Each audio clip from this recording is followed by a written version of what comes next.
근데 한국에 가서 여러 교회들을 방문하게 되었는데 우연인지 필연인지 교회들마다 다 이렇게 전도 축제를, 가을 전도 축제를 하더라고요. 근데 어느 교회 보니까 우리 교회가 똑같은 이름을 붙였어. 행복 전도 축제라고 딱 붙었어요. 그래서 아니 언제 우리 교회 들어와서 보고서 또 이거 우리는 어렵사리 모여서 이거를 이렇게 짜내서 구상을 하고 단어를 만들고 해서 했는데 언제 또 그렇게 또 그런 교회들이 있구나 생각을 했습니다. 그런데 얼마나들 열심히들 하는지, 얼마나 주일날 1부, 2부, 3부 뭐 앞에서 또 써서 이름들 내느라고 정말 열심히들 하시더라고요. 그리고 이미 이름을 낸 분들을 위해서 교회 예배 시간에 같이 기도하는 것을 보았습니다. 이렇게 하는 이유는 교회 관심이 다 같기 때문이다. 교회 관심이. 교회가 각자가 뭐 미국에도 있고 한국에도 있고 온 곳에 다 교회가 있지만 주님의 교회의 목적은 한 가지다. 그렇죠? 네. 주님의 교회의 목적이 또 교회다운 것, 교회가 교회됨의 그 참 모습은 무엇으로 이루어지느냐? 전도하고 선교하고 기도하는 것으로 이루어지는 것이죠. 전도하고 기도하고 선교하는데, 전도하지 않고 선교하지 않고 기도하지 않는 교회, 뭐 우리가 학문적으로 그래서 연구할 수 있습니다. 뭐 공부도 많이 하고 기도가 무엇인가, 기도에 대해서 이렇게 해라 저렇게 해라 뭐 별 이상한 뭐 이야기들을 다 하고 각 여러 사람들의 이론을 가져다가 우리가 여러 가지로 우리 마음에 맞는 그런, 그리고 뭔가를 한 것 같은 그런 착각 속에 우리가 빠질 수 있습니다. 그러나 실질적으로 우리가 기도하지 않으면, 실질적으로 우리가 전도하지 않으면, 실질적으로 선교하지 않으면 그 모든 것은 그저 이론에 끝날 뿐이지 아무 능력이 없는 무력한 그런 신앙이 되고 마는 것이지요. 이번에도 가서 보니까 많은 교회들이, 이게 전도 때가 서해서 그런지 몰라도 그와 함께 전도 집회들을 하시더라고요. 근데 다 전도에 대한 전문성을 가진 목사님들, 전문성을 가진 그런 어떤 그 지도자들을 모시고 전도 세미나도 하고 또 부흥회도 하고 하시더라고요. 그 이유가 뭘까 생각을 해봤더니 뭐 전도에 대한 얘기도 많이 듣고 뭐 이모저모로 연구도 많이 하고 했지만 실질적으로 하지 못했다고 하는 것에 대한 부담이 있지 않을까라고 하는 생각을 해보았습니다. 주일날은 제가 거하던 곳에 가까운 교회에 갔는데 그분 목사님이 저보다 한 5살 미치신데 아주 한국에서 너무너무 이렇게 유명하신 전도 부흥 강사시더라고요. 그래서 미국에서도 뭐 여기 중남미에도 가시고 해서 전도에 대한 어떤 열정을 가지고 말씀을 전하는데, 그냥 교회들마다가 전도해야 된다고 하는 부담을 가지고 그런 집회들을 하고 또 그렇게 나가서 이렇게 말씀을 전하는 일들을 프랙티스하는 그런 그 사역을 집회를 하는 것을 보았습니다. 전도는 해야 된다고 하는 것은 아는데, 전도해야 된다고 하는 것은 수도 없이 많이 들었는데 실질적인 생활 속에서, 삶 속에서 전도하지 않는 그런 어떤 부담감 내지 죄책감이 우리 성도들에게 있지 않는가라고 하는 생각을 하게 되었습니다. 또 전도를 한다면 어떻게 해야 하는가라고 하는 것에 대한 그런 어떤 그 중압감 내지는 무력감, 이런 것들이 우리 성도들에게 있어서 전도를 좀 해야 되겠다라고 하는 그런 어떤 그 마음의 갈증을 가지고 그런 집회들에 많은 교인들이 모이지 않나 생각을 했습니다. 저희 그 연합감리교회도 내년도 1월 달에 우리가 연합으로다가 전도 집회를 하는데, 그래서 연합으로 하기 때문에 아마 각 교회에서 돌아가면서 동서남북 한 교회씩 정해서 이렇게 집회를 하고, 그리고 그 지역이 있는 지역을 다니면서 전도하는 이런 그 포맷으로 우리가 전도 집회를 해보려고 합니다. 그러나 그건 뭐 각 지역별로 하루니까 사실 그것은 뭐 어느 정도 영향력을 가지는지는 모르겠습니다. 그런 어떤 펌프에 물 붓고 이렇게 물을 퍼내듯이 마중물의 역할을 할 수 있지 않겠는가 하는 생각을 해봅니다.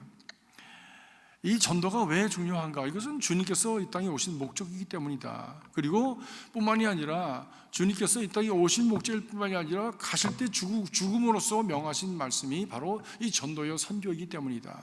때문에 예수를 믿는다고 하는 것, 예수를 따른다고 하는 것은 필히 주님께서 하신 말씀대로 전도하고 또 땅 끝까지 이르러 증인이 되는 일, 바로 이 일에 대해서 헌신하는 것이다 라고 하는 것이지요. 예수 믿고 우리가 마음이 편안하고 하나님이 주실 축복을 바라고 그리고 풍성하게 살아가는 것, 그것만이 예수 믿는 것에 대한 의미라고 한다면 그것은 반쪽짜리 믿음이다. 왜? 주님 가신 길을 가지 않는 거니까. 하나님께서 우리에게 건강 주시고 하나님께서 우리에게 부요함을 주시고 어떤 여건을 허락하여 주신다면 그것의 의미는 잘 먹고 잘 살아라고 하는 것이 아니라 그것을 가지고 나처럼 전도하고 나처럼 선교해라 라고 하는 것이지요. 사랑하는 성도 여러분, 우리 교회가 그런 신앙관을 가질 수 있길 바랍니다. 내가 여유가 좀 있다면 이 여유를 가지고 무엇을 할까? 여유를 가지고 나는 정말 이렇게 하나님께서 축복하셨어 라고 하는 것으로서 거기에 만족하는 것이 아니라 그것을 통해서 하나님은 나에게 무엇을 하기를 원하시는가 라고 하는 것을 생각하는, 그것을 깨닫고 거기에 헌신하는 그런 교회, 그런 신앙이 될 수 있기를 간절히 바랍니다.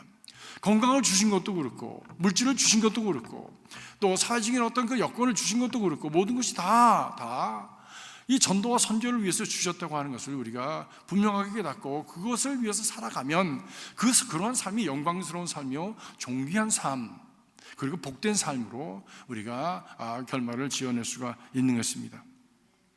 얼마 좀 더 지난 시간에 이어서 전도에 대한 말씀을 드림에 있어서 왜 전도해야 되는가라고 하는 것이죠. 왜 전도해야 되는가? 무엇보다도 이 주님께서 오신 이 땅의 목적이 바로 전도이기 때문이다라고 하는 것이죠. 말씀드린 대로 예수를 따른다고 하는 것, 그것이 무엇일까? 물론 예수님의 성품을 담고 그분의 거룩을 담고 그분의 임재 속에 거하고 그분을 예배하는 것, 이거 다 중요합니다. 그것이 핵심입니다. 그러나 그것을 통해서 이루어져야 할 열매는 전도라고 하는 것이죠. 내가 정말 예수를 잘 믿는다, 내가 정말 예수님을 정말 신실하게 따른다라고 하는 것에 대한 그 열매가 뭐냐? 나무는 열매를 통해서 안다고 그랬는데 그 열매가 뭐냐라고 하는 것을 볼 수 있는 것이 바로 전도라고 하는 것이죠. 물론 전도를 한다고 해서 때마다 시마다 다 열매를 거두는 것은 아닙니다. 어떤 사람은 10년을 전도했는데 열매를 맺지 않을 수도 있어요. 그러다가 그분이 돌아가신 다음에 그분이 어떻게 깨달음을 갖고 그리고 참 예수 믿게 되는 결과도 있을 수 있습니다. 무디 목사님께서 자기 절친한 친구가 있었는데 이 세 사람이 있었답니다. 그 세 사람에게 전도를 했는데 첫 번째 사람은 너 예수 믿자, 너 내 친구가 아니냐, 나하고 같이 교회 가자 했더니 바로 믿고 예수 믿게 됐답니다. 교회를 나갔답니다. 두 번째는 자기가 그냥 그렇게 기도하고 애쓰고 노력하는 가운데 몇 년이 지난 다음에 믿게 됐대요. 근데 마지막 친구는 죽어도 믿지 않는 거야. 그럼에도 불구하고 이 D.L. 무디 목사님은 계속해서 그 친구를 위해서 기도하고 그리고 무디 목사님 돌아가셨습니다. 그런데 돌아가신 그 후에 그 사람이 예수를 믿게 되었다고 하는 것이죠. 그 기도는 어디로 사라지지 않습니다. 여러분의 자녀를 위한 기도, 교회를 위한 기도, 그리고 진심으로 우리가 드리는 어떤 기도의 제목들을 위해서 드리는 기도는 절대로 없어지지 않습니다. 하나님의 때를 위해서 차곡차곡 쌓여지는 그 디파짓 되어지는 영적인 세이빙이 되는 것이죠. 그 세이빙이 꽉 차게 되면 어느 날 그것이 차고 넘쳐서 어떤 역사를 일으키고 그를 통해서 어떤 열매를 맺게 되는 일이 일어나게 되어지는데, 참 선교하고 전도한다고 해서 바로바로 열매를 맺는 것은 아니라고 하는 것이죠. 그러나 반드시 열매를 맺게 되어진다라고 하는 것입니다. 예수님께서 이 땅에 오셔서 하신 일도 전도요, 그리고 목적도 전도이지만 성경 66권이 쓰여진 목적도 바로 이 전도, 선교라고 하는 것이죠. 하나님께서 왜 성경 66권을 우리에게 주셨습니까? 이렇게 살아라, 그리고 이렇게 해라 라고 하는 것이죠. 그래서 이렇게 손에 들고 다니라고 주신 것이 아니라, 액세서리라고 주신 것이 아니라, 정말 한국에, 여기는 잘 모르겠습니다. 한국에 가서 책방에 가면 책들이 얼마나 아름다운지 몰라. 그 책을 어떻게 그 장정을 그렇게 멋지게 만들었는지. 성경책도 너무 다양하잖아요. 조그만 거, 큰 거, 무슨 축복의 말만 뽑아가지고 해놓은 거, 아무튼 장정도, 포장도 얼마나 이쁜지 그저 읽지는 않아도 갖고는 싶은 정도로 그렇게 성경책을 만들어 놨잖아요. 그런데 가지고 있다고 해서 그게 큰 축복이 되겠습니까? 그 안에 있는 내용을 읽고, 그리고 우리가 행할 때에 우리에게 축복이 되어지고, 그리고 어떤 열매를 맺게 되어지는 것이죠. 성경에 쓰여진 목적이 뭐냐? 성경에 쓰여진 목적은 영혼 구원입니다. 영혼 구원입니다. 영혼 구원이 무엇입니까? 생명을 주는 것입니다. 생명을 주는 것입니다. 죽었던 영혼이 구원받아서 생명을 얻게 되었다고 하는 것이지요. 어떤 생명입니까? 하나님께 속한 영원한 생명, 영원한 생명입니다. 육신의 생명은, 우리 육신의 생명은 60, 70 살다가 그리고 때가 되면 죽습니다. 그러면 육신의 생명은 끝나는 것입니다. 그러나 우리 내면 깊은 곳에는 영적인 생명은 영원히 죽지 않습니다. 이 하나님께로부터 온 그 호흡, 생명, 이 생명이 하나님께 다시 돌아가서 그분과 함께 살아갈 수 있는 그 길을 열어주는 바로 그 길이 바로 이 전도요, 바로 그 선교라고 하는 것이죠. 그것을 믿을 때, 그 전도받고 믿을 때에 그는 한 생명으로서, 영원한 생명으로서 다시 태어나서 죽지 아니하는, 그리고 되도록 하나님의 그 생명을 이어가는 복된 그런 인생이 되어지는 것이죠. 성경이 몇 권이죠? 66권. 구약이 몇 권? 39권. 신약은 27, 39, 27. 여러분들 너무 잘 아시죠? 39, 27. 근데 이 성경을 약 1600년에 걸쳐서 이렇게 성경이 기록되지 않았습니까? 모세 때부터 시작해가지고 요한계시록까지 주후 100년까지 성경이 이렇게 기록되었습니다. 1600년. 약 40여 명의 그 기록자, 성경 기록자들에 의해서 이들은 한 번도 같이 만나본 적이 없습니다. 아니 1600년에 전에 살던 모세하고 그리고 계시록을 쓴 요한하고 만났겠습니까? 어떻게 만나질 수도 없죠. 그런데 우리는 이 말씀 속에서 공동의 주제를 우리가 발견하게 됩니다. 똑같은 말씀을 우리가 발견하게 됩니다. 어떻게 만나보지도 않은 사람들, 시대와 상황이 다르고 그리고 문화가 다른 상황 속에서 저들이 그것을 기록하였는데 어떻게 같은 주제를 얘기를 하느냐 말이에요. 어떻게 같은 주제를 말이에요. 700년 전에 쓰여진 말씀이 예수 때에 와서 이루어지고 그것이 바로 그 말씀이다라고 예수님께서 말씀하시는 이런 한 주제로 맥을 통하는 이런 책이 어디 있습니까? 도대체 어디 있어요? 근데 이 말씀이 우리에게 전해주는 그 내용은 바로 이 말씀을 믿으면 구원을 받는다, 하나님의 자녀가 된다, 하나님의 백성이 된다, 그리고 하나님의 생명 가운데 영원한 생명 가운데 거하게 된다라고 하는 말씀이죠. 그래서 우리는 이 성경의 기록자가 다 다를지라도 이 말씀은 누가 주신 말씀이라고요? 하나님이 주신 말씀이다라고. 그래서 이 성경의 그 저자는 하나님이시라고 말씀을 하는 것이죠. 그래서 그것을 적은 이들은 하나님이 주신 계시의 마음을 가지고 그것을 저들의 마음에 받아 적은 것이죠.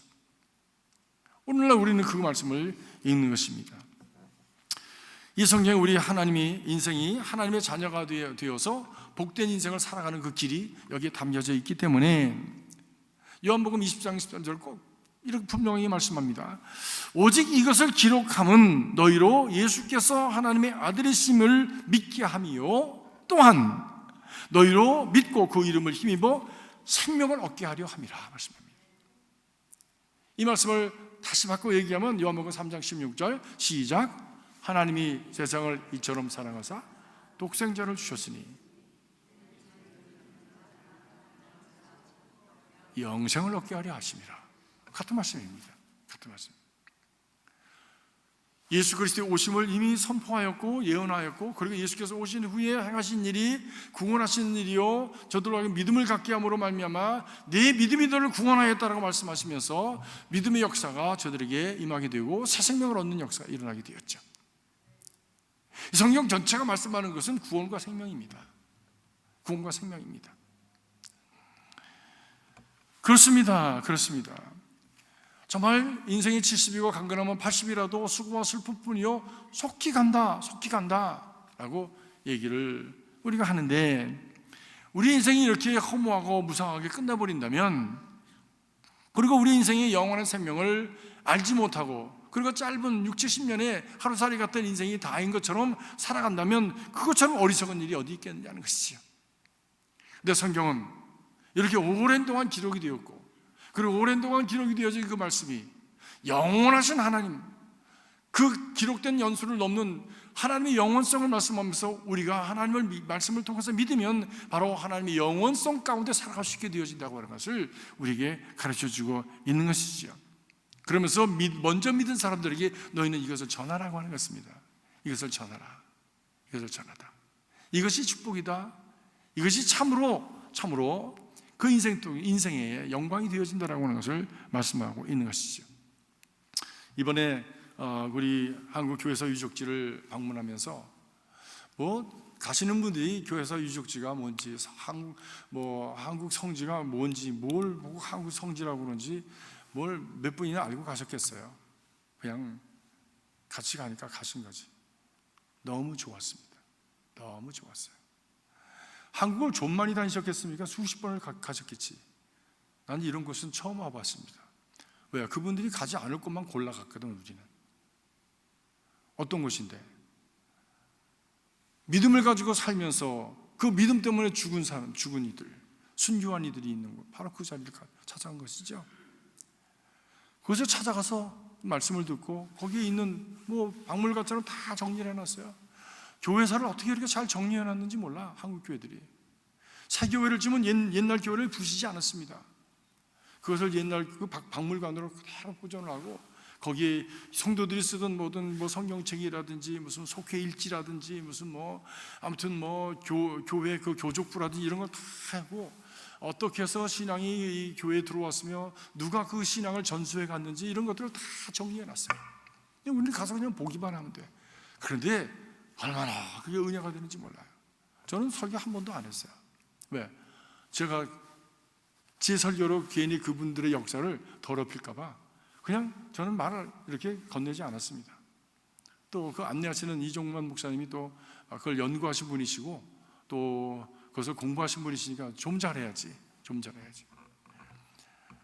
그렇게 좋은 곳을 20여 곳을 다니면서 아침 6시 반이면 일어나가지고 시작해가지고 밤 6시 반, 12시간 이상씩 그냥 다니면서, 다니는 그냥 다니기만 합니까? 좋은 거 들었죠. 좋은 거 봤죠.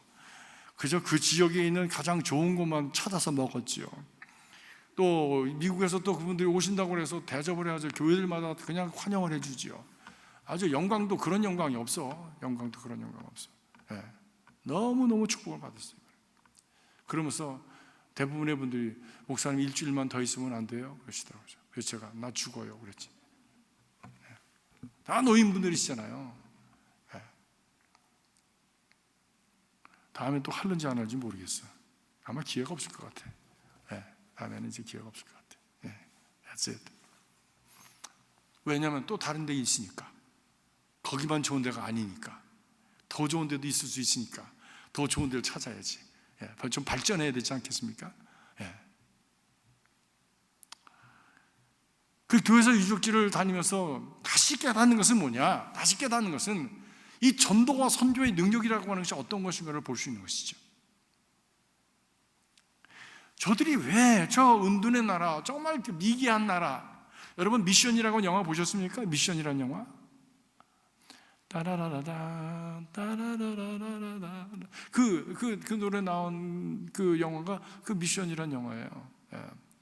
넬라 판타지안가 하는 노래. 거기에서 막 선교사들이 와서 막 구경하러 오고 거기다가 막 죽이고 그러지 않습니까? 우리나라가 꼭 그랬다니까. 우리나라가 선교사님 애들을 구경하러 왔어요. 그래서 아침 9시부터 12시까지 애 구경시켜주는 시간으로 정해놨어.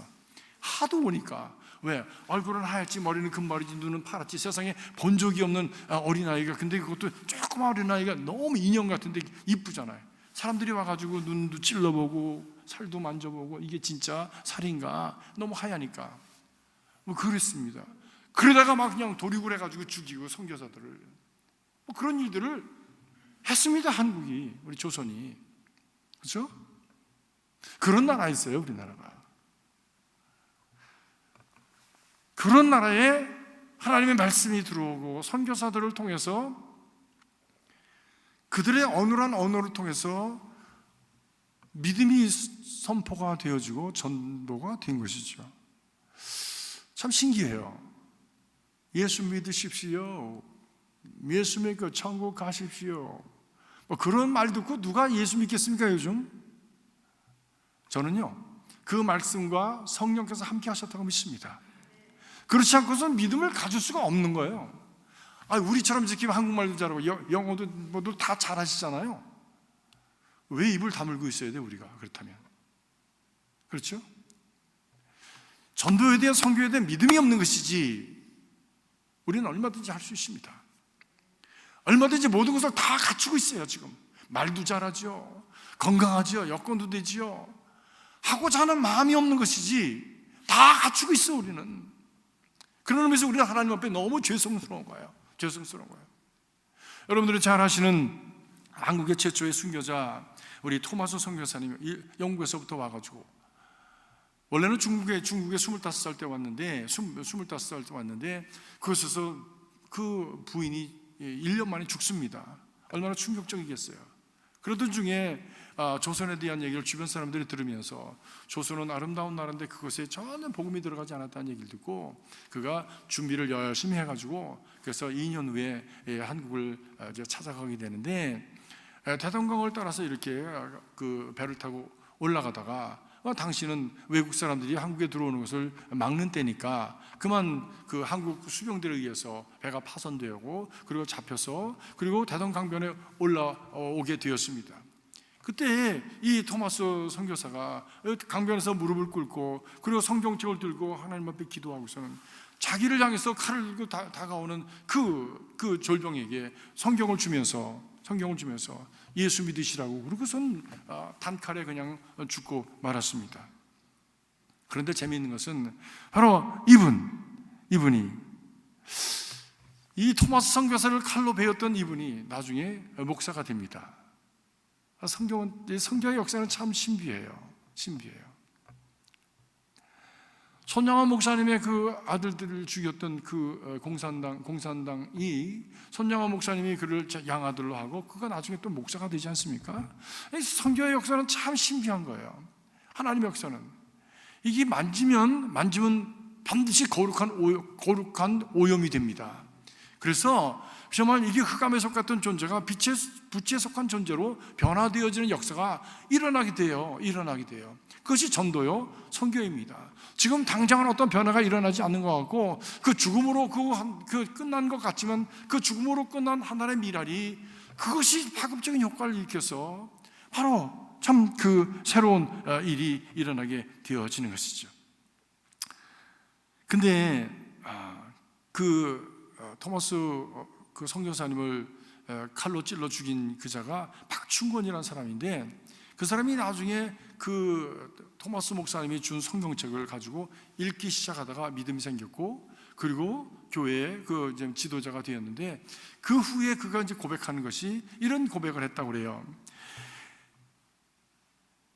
이렇게 얘기합니다. 그 안주교회라고 하는 곳에 그가 목회자가 되었는데, 내가 사람을 죽이는 중에 한 사람, 토마스 선교사를 죽인 것은 참 이상한 일이 있습니다. 내가 그를 찌르려 하는 바로 그때에 그가 두 손을 마주 잡고 무슨 말을 한 후에 붉은 배를 입힌 책을 가지고 웃으면서 나에게 받으라고 권하였습니다. 그런데 내가 그를 죽이긴 했지만 그 책을 받지 않을 수 없었습니다.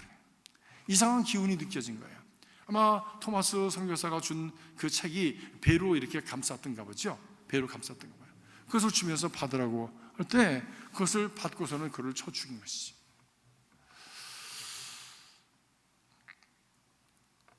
근데 그 한 권만 가지고 오진 않았는가 봐요. 토마스 선교사가 가슴에 또 다른 성경을 가지고 있었는가 본데, 그거 발견이 되어서 어떤 사람이 그것을 다시 가지고 또 하나를 가지고 그 자기 집에 가가지고 이게 무슨 글자인지 잘 모르니까 그냥 집에다가 벽지나 하자고 해가지고 벽지로 이렇게 발랐답니다. 흙벽에다가 발랐는데 어느 날 그가 달밝은 밤에 잠이 오질 않아서 뒤척 하다가 그 벽지에 바른 글을 읽게 되었는데, 그 읽다가 믿음이 생겼어요. 감동이 되고 그리고 예수를 믿게 되었고 그 한국 초대교회 지도자들이 되었습니다. 그를 통해서 한국 교회가 세워지고, 그리고 한국 교회가 세워지면서 말씀이 전파되어지고, 그 정말 무지렁이 같은 평민들, 여자들, 정말 종들이 예수 교회로 나오면서 저들이 의식이 깨어나고 그리고 가치관이 깨어나고 그리고 무엇을 위해서 살아야 되는지에 대한 삶의 분명한 목표를 갖게 되어진 역사가 일어나게 되었죠. 그래서 3.1운동 할 때 33인 중에 16명이 우리 기독교인이었지 않습니까? 그리고 많은 사람이 무참하게 죽었는데 유관순 누나, 누님입니까? 할머니입니까? 네, 영원한 누님, 우리 유관순 누님 대단한 분이더라고. 이번에 우리가 거기도 그 기념보에 교회도 갔었는데 16살이었습니다. 16살. 근데 여전히 우린 누님이라고 불러. 우린 다 할아버지가 됐고 그랬는데도 누님이야. 네. 얼마나 그 일본 놈들이 그를 때리고 그리고 무참하게 그냥 그 고문을 하고 손톱에다가 막 그냥 그 대나무 가시를 꽂아서 막 그냥 뽑아내고, 그리고 나중에는 그 몸을 토막을 쳐가지고 가마리에 싸가지고 버렸는데, 그 토막을 쳤으니 그 시신을 다 알아볼 수가 없어서 그냥 이렇게 태워서 그렇게 장사를 지냈다고 합니다. 근데 그 어린아이가 16살짜리가 그 3.1운동이 일어나는 그날 그 계획이 있고, 그리고 3일 전서부터 그 뒷산에 올라가서 금식했어요. 금식하면서 기도했습니다. 그 기도문이 이렇게 나와 있더라고요. 하나님, 이제 3일 후면 우리가 거사를 치를 텐데, 하나님 이를 위해서 수고하는 우리 모든 성도들, 목회자들, 지도자들에게 지혜와 총명과 용기를 주시고 하나님께서 함께 하셔서 이 일이 반드시 이루어지게 하옵소서 라고 하는 내용으로 기도했어요. 3일을 금식했어요. 유관순 누나만 금식을 했겠습니까? 그 죽음을 무릅쓰고 그 자리에 서는 많은 성도들이 금식하며 기도하면서 거기에 참여해서 피를 뿌리면서 정말 순교의 피를 뿌린 것이죠. 그 순교의 피 위에 교회가 세워진 것이죠.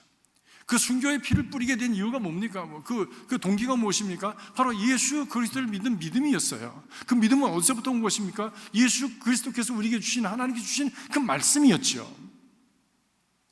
그 말씀은 어디서부터 왔습니까? 선교로부터 온 것입니다. 선교로부터. 그렇기 때문에 선교와 전도는 해도 되고 안 해도 되는 게 아니에요. 입이 있는 한 입을 벌려서 우리가 전해야 되는 것이고, 때를 어떤지 못 어떤지 우리는 해야 되는 것이에요. 내가 믿음이 크냐 적느냐 문제가 아니에요. 초대교회 성도들 보십시오. 무슨 훈련을 받고 대단한 것을 알고 무슨 공부를 많이 해가지고 전도한 것이 아니에요. 요새 예수 믿고 나면 바로 그 자리에서 돌이켜서 예수는 그리스도라고 전했다고 성경은 분명히 말씀하고 있습니다. 진정으로 예수를 우리가 믿었다면 예수 믿으십시오 라고 하는 말을 해야 된다고 하는 것이지요.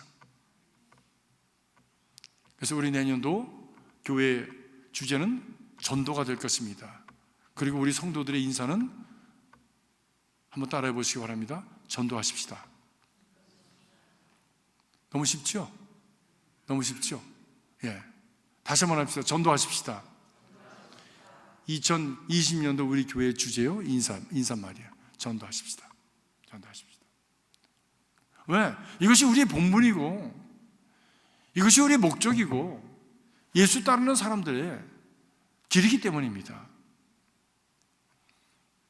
아무쪼록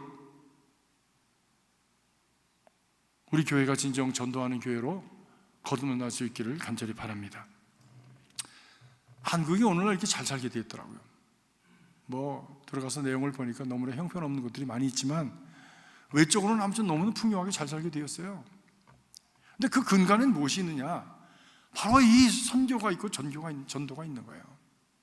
교육이 있는 거예요. 선교사들이 와서 병원을 세우고 교육을 하고, 배지학당, 이화학당, 또 연희전문, 이거 다 지도자들 길러내는 학교가 다 진명, 무슨 숙명, 호수돈, 교회들을, 학교들을 무수하게 세웠어요. 그러면서 지도자들 길러냈습니다. 거기에서부터 어떤 역사가 일어나게 되었죠. 한국에 무슨 자원이 있습니까? 사람 기르는 것만이 최선의 길이었는데, 그 일에 앞장섰던 것이 선교사들이었고, 그 일에 앞장서서 자원을 길렀던 사람들이 바로 선교사들이었습니다. 종들을 불러서 깨우치고, 그들을 정말 아무 능력도 없는 사람들을 미국으로 자비장에서 보내서 공부시켜서 다시 데려와서, 그래서 지도자 역할을 할 수 있도록 길을 열어갔던 사람들이 다 선교사들이었습니다. 그러니까 우리나라는요, 기본적으로 근본적으로 우리나라는, 대한민국은 선교 없이는 있을 수 없었던 나라였어요. 전도 없이는 있을 수 없었던 나라였어요. 오늘날 그래도 우리가 미국 와서 이렇게 버티고 살아가는 이유도 다 그 뿌리를 보면 전도였어요. 선교였습니다. 때문에 우리는 이제 그것을 갚는 인생을 살아가야지요. 우리도 그렇게 해야죠. 우리도 그렇게 해야죠. 우리 교회가, 우리 성도들 한 사람 한 사람이 정말 이런 자각을 가지고 선교하고 전도하는 그런 삶. 내가 살아있다고 하는 것이 그래서 내가 잘 먹고 잘 살기 위해서 살아있는 것이 아니라 하나님께서 분명한 목적을 위해서 내게 이런 생명도 주시고 건강도 주시고 여건도 주시고 이렇게 살게 하셨다라고 하는 인생의 목표를 바로 정하고 믿음의 목표를 바로 정하고 앞으로 전진해 나가는 그런 귀한 삶이 되기를 간절히 바랍니다.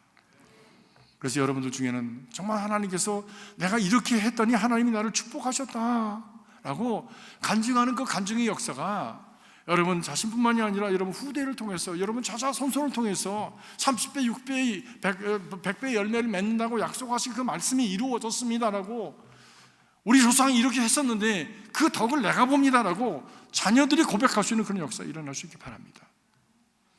이번에 가서도 그런 간증을 너무 많이 들었어요. 저는요. 뿌리기는 우리 부모가 뿌렸는데 거기에 된 열매는 내가 먹습니다. 목사님 너무 감사합니다. 너무 감사합니다. 여러분의 자녀들을 위해서 뿌리십시오. 신앙은 내 당대만 보는 것이 아닙니다. 당장 지금 현장에 문제가 있기 때문에 보는 것이 아닙니다. 그것을 넘어서 그것은 믿음을 갖는 동기를 제공하는 것이지요. 넘어서 우리 후대 자자손손이 복이 되는 그 문을 열어가는 것이 바로 신앙이요, 우리 무엇보다도 전도요, 선교입니다. 이 일을 잘 감당해 나가는 저와 여러분 우리 교회가 될 수 있기를 간절히 바랍니다.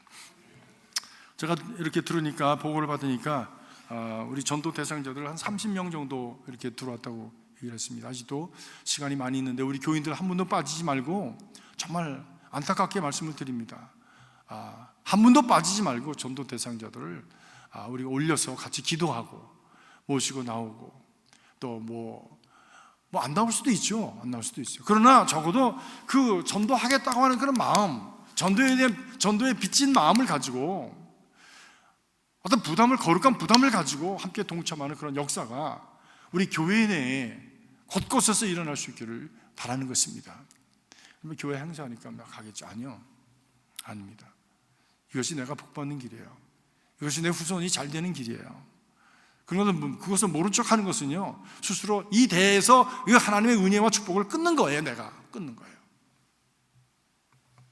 그런 어리석은 인생이 되지 않기를 바랍니다. 이 시간 우리 전도 대상자들을 위해서 기도하겠습니다.